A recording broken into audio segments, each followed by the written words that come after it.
Hello and welcome to Heart and Hustle, Visionary Healers, Movers, and Shakers. I am your tribal hostess and your transformational lifestyle coach, Paulette Rees-Denis.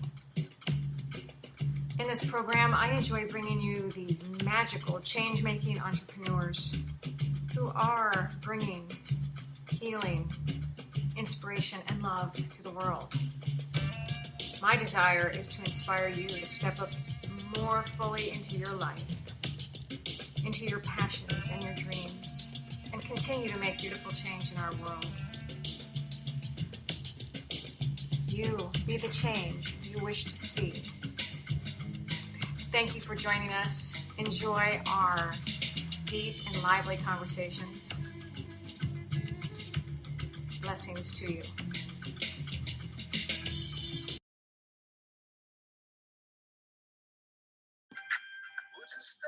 It's kind of nice for Monday morning. Yes, it is. All right. Welcome, everyone.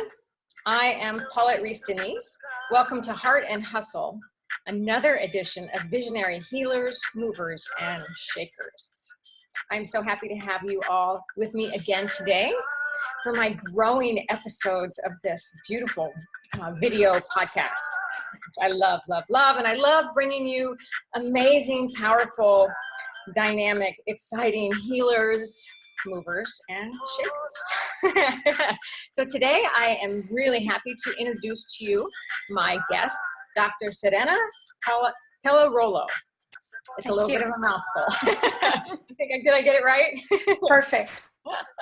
So welcome, and thank you for being here with us today. It's a pleasure. I'm so excited to hear more about your beautiful work that you are bringing to the world. You are just a very dynamic, magical woman. I sure am. And so are you. Oh, thank you. Yeah. And that's why we're here. to share with the world these beautiful gifts that we have and these visions and what is it that you want to bring to the world? What are you bringing to the world? My mission is to create a movement of wise women on fire who are going to midwife a new way of living on this planet, a more loving, egalitarian, and collaborative way. That is my mission. That's good. That's so good. Very humble. And you've been doing this for a long time. Well, as a coach, I've been doing it since 2012, but ever since I was born in Argentina, in Buenos Aires, and ever since I was a little child, I was interested in finding my own voice and my own power in a society that was very male-dominated. So it was all trial and error, and there was a lot of hardships for me, a lot of mocking because I was trying to do that. Right. But finally, women did not, in the 50s and 60s, they did not try to become empowered. So finally, throughout the years, I became the powerful woman that I'm now. And ever since I was able to get some of the tools, my mission was to share what I had learned with other women. So I have been working towards women's empowerment since I was very little, gone through the second wave of feminism too.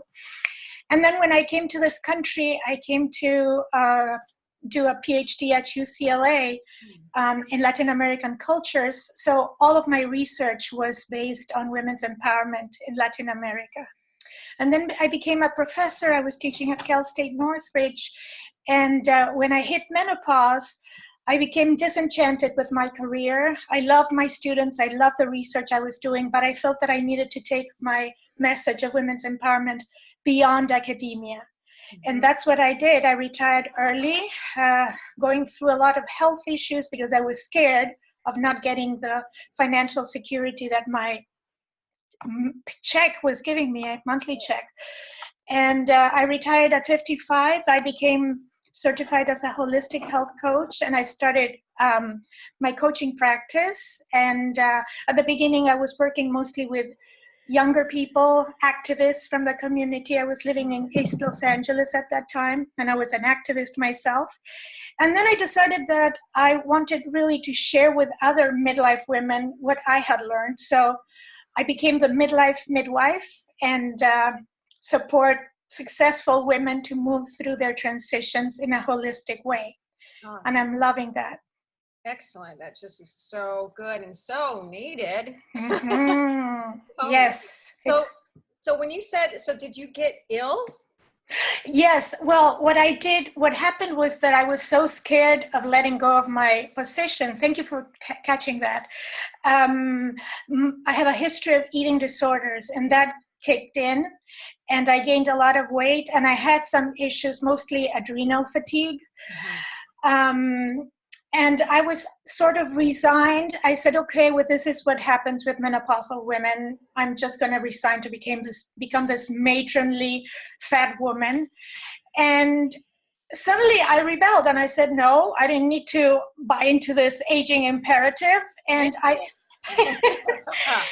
and I decided to start doing cleanses, periodic cleanses, and experimenting with raw food. And this was in 2002, so it was a long time ago. And it worked so well for me that I became lighter and happier. And I was so happy that I started sharing what I had learned about food as medicine and detoxifications with as many women and men that I could. So that's when I felt better, and I decided that I was ready to retire. I didn't know how I was going to earn my living, but I did. And that's what I teach my women, my women clients, to really believe in themselves in order to reinvent their lives at midlife. Absolutely. And I'm on that same path. Most yes. They're also midlife. And, we go through these changes. We go through shifts. Yes. Physical and spiritual, emotional. Yes. And food does play a huge part in that. Yes, yes. I was also trained as a spiritual counselor at the Church of Religious Science, when that's what it was. And so I do start with the body and diet and detoxifications, and then we go into the emotional part that usually comes up when they're doing a cleanse at the beginning of the work with me. And then we go into the spiritual, because usually these transitions are a spiritual transformation. So I do the 3 areas. Excellent. So I want to know what you do for movement. Well, my expertise when I was doing research was theater, popular theater, and I did a lot of vaudeville and genres that were typical of Argentina. But I'm a dancer too. I've been doing 5 rhythms for over 10 years, so I love that, and it's my way of praying in movement. I love it. It's so meditative, and I know that you also, that's your field also, so we have a lot of things in common.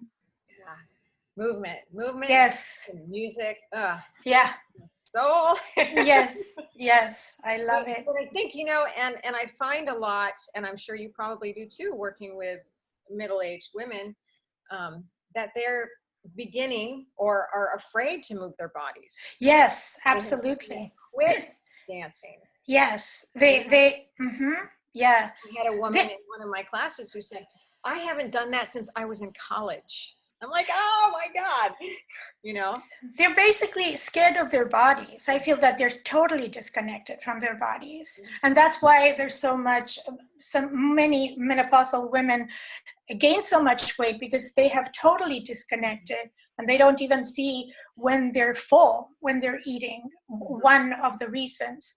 And so dancing is an excellent way of reconnecting with our bodies. And I do women's circles, and we sit in circle for an hour and a half or a little more, but we always stop and move a little bit, because sitting all the time is not that good. I'm standing now. Get the energy flow. Yeah. I mean, you are just on fire. It's so Thank awesome. you. I love what you say, that you you are rebirthing menopausal into a vibrantly healthy second half of their lives. That's right. Yeah, I really believe that. And menopause is the big transition for midlife women. And it's different ages. I have clients from 35 to 65.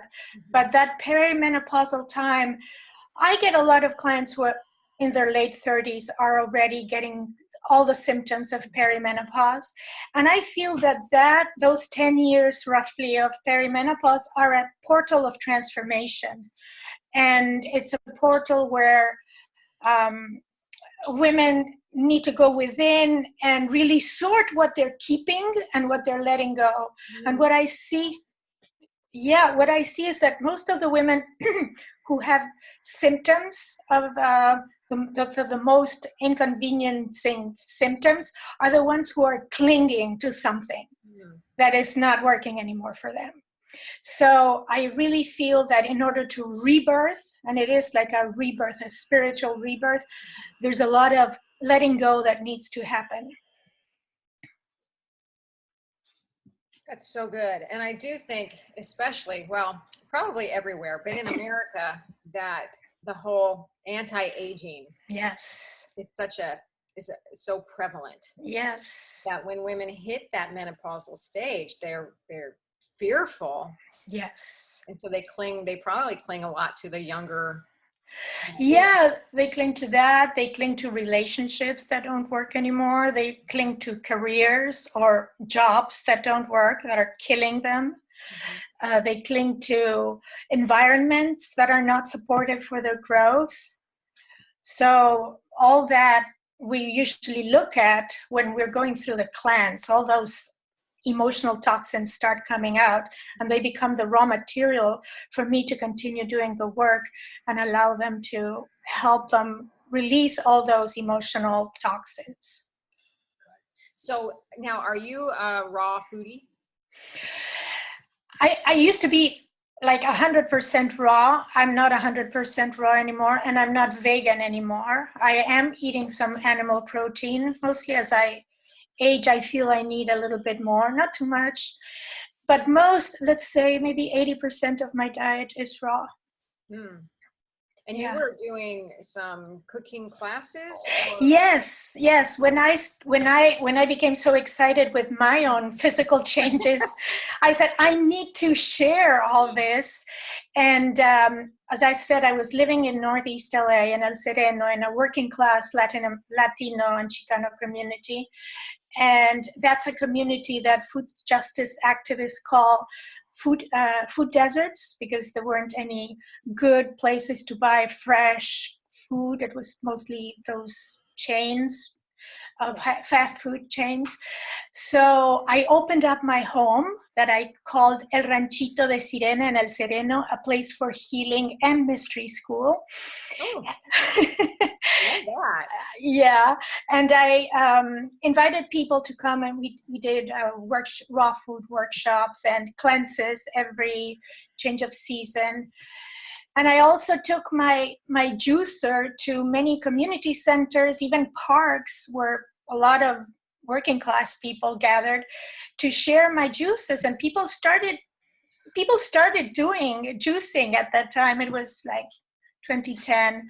And there were a lot of things that started to change in the community. Even gender issues that were going on with activists started to change. Men started to become clearer about the things that they were doing that were not very just fair with women. So I think that stepping into a healthy and nutritious diet really changes a lot of things. It does. And you started a revolution. I did. And I was a revolutionary before, but I was like, power to the people. But then I realized that many of the activists were eating crap. And the ultimate place of sovereignty is our bodies. So if you're putting crap into your body and drinking soft drinks and all that, I mean, you are ingesting capitalism. So a way of decolonizing ourselves is eating more healthy and more fresh foods. Well, I am all about that. Yes. All about that, totally. And I am vegan. And I've been vegetarian probably for 17, 18 years. And went vegan last year. And that works for you. I love it. Yes. Yeah. Yes. On every path, every. Yes. Yes. Yeah, our bodies are very different. Our constitutions are different. That's why when people come with very dogmatic ways of eating, it's like, no, we need to look at our constitution and see what works best for our bodies. Raw food is not good for everybody. Like the Vata type in Ayurveda, that are skinnier and more airy and more like birds. They move a lot. They need a lot of cooked food and they need warmth. I'm a fire. I'm a pitta, so I really do well with raw food. I think I'm pitta also. Yeah. It's been a while since I've looked at that. That's great. And so you've done a lot of training. We talked about that. Yes. And so how did you get to? How do you run your business now? Okay, so I have a virtual practice. I do most of my coaching online that I like very much through this platform, Zoom. I also do one-on-ones. I have private coaching, and I have a 6-week program that's a group program. That's really nice, and it allows women to really identify what stage of their transition they're at, and then get the tools of how to move through that period. And I also do a lot of in-person workshops and speaking, and that's how I become more visible. Sure, right. And do you enjoy the speaking? I love it. I love it. Yeah. Yeah. I was a professor for 20 years, and I did a lot of speaking. I went all around the world giving lectures and reading papers. So I love it. Have no fear of public speaking. And you're really good at it, which is yes, I am. Your passion. Yes, that is my zone of genius. Yeah, love that. Love that. Yeah. And do you miss teaching in the university?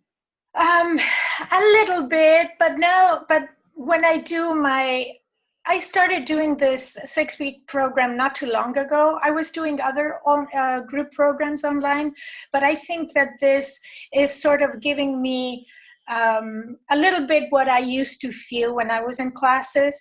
And also another thing that I do is I host Wise Women Circles. So I am around people all the time. And although that is not teaching, because we are in circle and it's more sharing, I'm facilitating, which is more or less what I did when I was a professor. I never lectured. I opened up a space of sharing and knowledge building by everyone. So good. So what has been some of your obstacles in the transition from the university to the job that you're doing now? Yes. The passion that you're living now. Yes. Yes. Yes. It's probably not really work. Yes. What's been the hardest? Oh my God, that's a good question. Well, I didn't know anything about being an entrepreneur. I didn't know anything about business. I didn't even know how to manage my money. And I still am not very good. No, don't. I have to confess. So I really needed to invest money in business coaching and business trainings and believing in myself. Being an entrepreneur, like you might know also, is really a spiritual process, because it's believing in ourselves, knowing that we are provided for, and that the stronger we become and the more we step on our power, the more people will be attracted to us. And it was not easy. When I finally retired, because I retired from the CSU, the California State University, at 55, and they offer a 5-year semi-retirement program. So I was teaching half-time and I was getting half of my salary plus my retirement check. At that time was when I became certified as a holistic health coach and I started my practice. But when those 5 years ended at the end of 2014, and I was not going to get half of my salary, I was like, whoa. So I decided to travel and not think about that. I went to Buenos Aires to stay with my family, and I turned 60 there, and I had a big party and spent all the money that I had. And then I decided that I was going to leave Los Angeles because it was too expensive for me. I had only the retirement check coming in, and I moved to Mexico. I lived in Mexico for 2 years in Baja California, in a beautiful home that was my friend's. We called it El Monasterio. It was like a monastery in front of the ocean. And I was able to really work on my practice, and I was going to San Diego every week. I had my office in San Diego, and my practice started to pick up. And so that's why in September I moved back to California. And as having a virtual practice is easy, you can be anywhere. And I moved to Ojai. I've been living in Ojai now. And then the fires came. Are you loving it? I'm loving it. I'm loving it. I'm loving it. We're all going through PTSD after the fires. Wow. People are really scared now that the rains are coming. We're scared that we're going to go through the same that Montecito went through with the flooding and the mudslides. Sure. People are very careful what they're spending on. Businesses have really, really suffered due to all this. So it's like we're all going through like a collective shock. And it's scary, but at the same time, it's good to see how the community comes together and neighbors help each other. And it's an interesting, I'm loving Ojai. Ojai is beautiful. It's a shame sometimes that disaster is what brings people together. Yeah. But it's where you learn. That's where you learn. And it seems that this community has always been very, very supportive and very united, very tight-knit. Mm-hmm. Nice. Yeah. Welcome back to. Thank you. Thank you. Thank you. So, and you also authored some books, is that correct? Yes. When I was doing my research in academia, I have tons of articles in specialized journals, and I have 2 books in Spanish that I published in Buenos Aires about popular theater and women in tango. That was one of my biggest interests in my research from the teens and 20s. And it was a very exciting time because the women, what I studied was the performative construction of their empowerment. Many of these working class rural women moved to the city as a way of social mobility, and they entered the tango culture that was very male dominated, but they went into the theater stages, and some became singers, others became dancers. So I study them as a way of looking how modernization happened in Argentina through the women. Fascinating. Yeah, it is very fascinating. Wow. And you've really been on this path all your life. Yes, I have. Wow. Yeah. That's amazing. Yeah, it is. And what's next? Well, most of my practice is bilingual. Most of the women clients that I have are Latinas, and what I would like to do is expand my practice to Latin America. I feel that there's so much need there, and I understand the culture so well, and I understand the plight of women there. So that's what's in my mind that I would like to do. And I'm talking with some women in the Bay Area who are also interested in that. So we might start, we're talking about starting a podcast in Spanish about coaching. So that could bring some interest from women. Wow. So would you go down there? Would you move? Oh, no. I would go there and travel. I go to Argentina every year. I go to Costa Rica a lot. I have family there. That's on my plan. I know, it's beautiful. I know, it's gorgeous. I would my dream would be to live half of the year in Costa Rica and half of the year here. I love Costa Rica.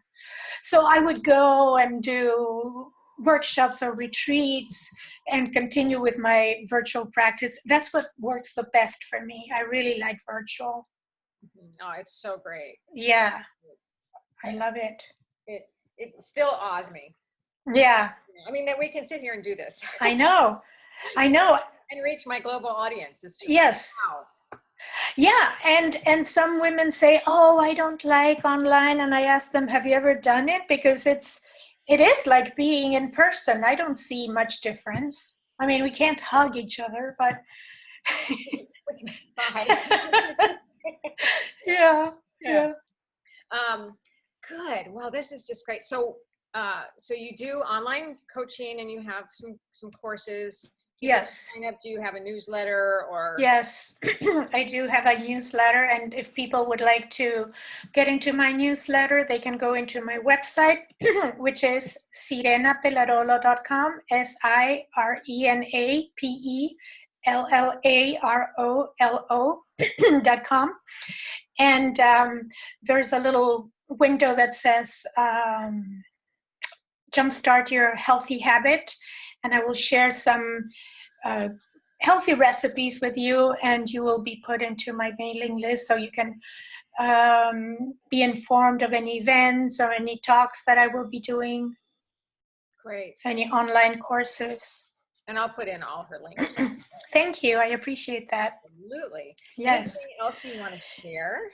Anyway, I know what I want to ask you. Okay. Because we've talked a lot about your business and how you've grown and changed and moved. And so what do you do for yourself every day? I swim. I love to swim. I'm a sirena, a siren, so I'm very close to the water energy.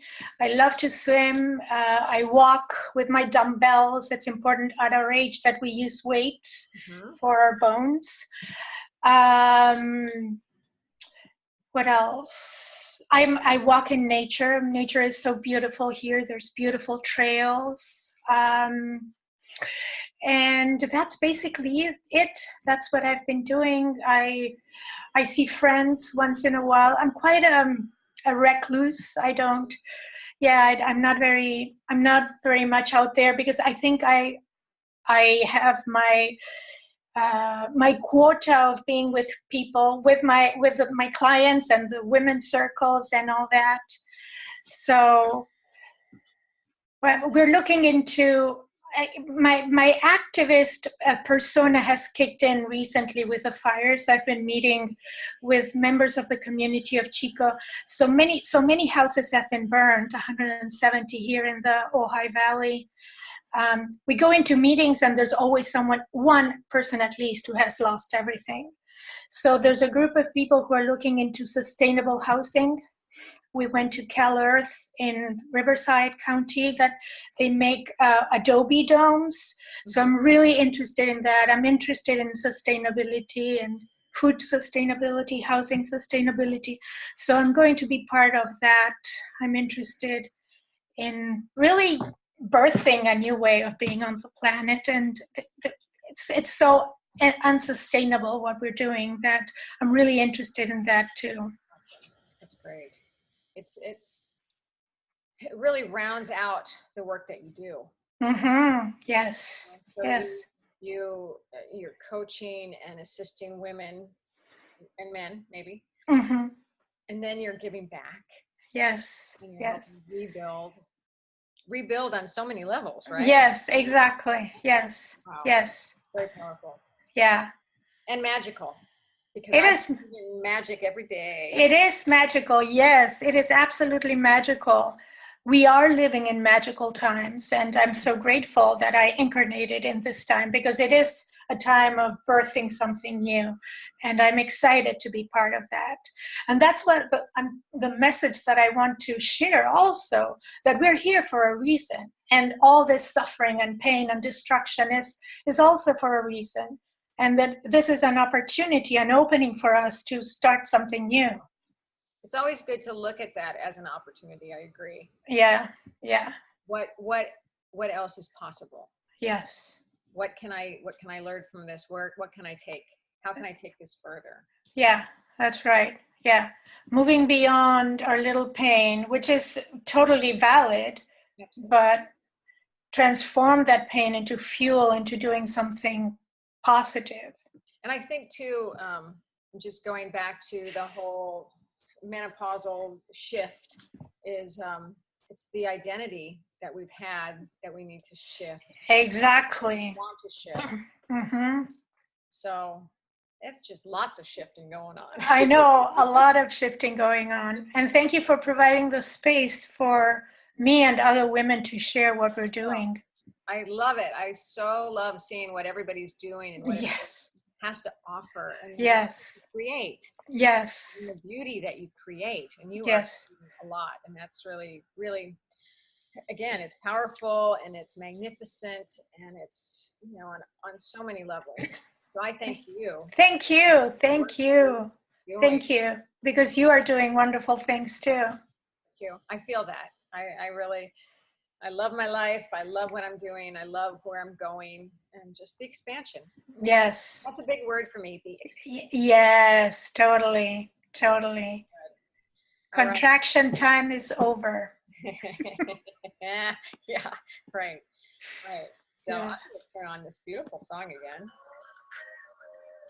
And I thank you again. Thank you so much, Paulette. Thank you for having me. Thank everybody out there for tuning in to this awesome episode of Heart and Hustle, Visionary Healers, Movers, and Shakers. I am your tribal hostess, Paulette Rees-Denis. Movement, Momentum, and Magic as your transformational lifestyle coach, your global dance diva, and everything else that I have to offer you as well. And until we meet again, be well.